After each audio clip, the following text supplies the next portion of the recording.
It is my great honor and pleasure to warmly welcome all of you in this very special gathering, the retirement party held in tribute to our beloved Regional Director. We celebrate not just the culmination of a distinguished career, but a legacy of leadership, integrity, and genuine care for people.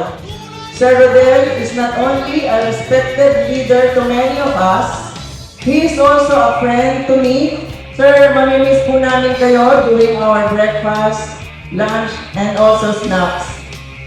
Mamimiss natin si Sir sa mga trabaho natin. Ayan na yung mga welcome party mo, yung mga retired. Inspires everybody. So thank you for all the work, the dedication that you have contributed to all of this. Sobrang mahal na mahal ka ng mga tao. Ang daming tao dito, oh. So it's now up to you to make your retirement truly the best time of your life.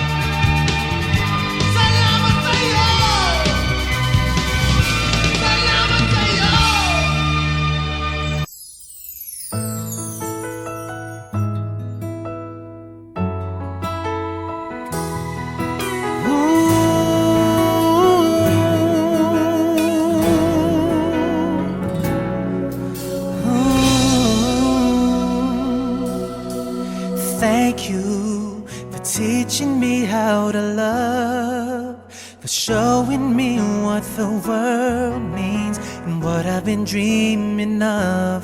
And now I know there is nothing that I could not do.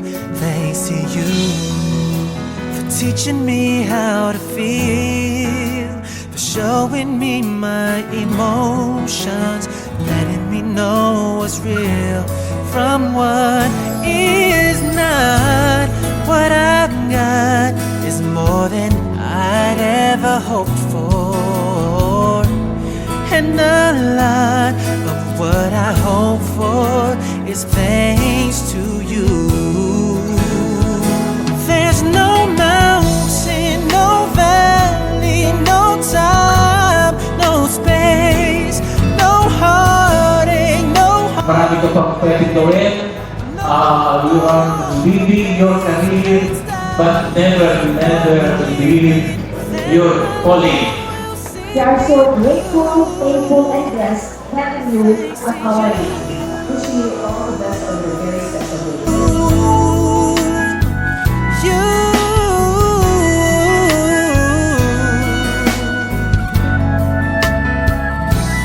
This is for your mama, I thank you, and it's all because of you. There's no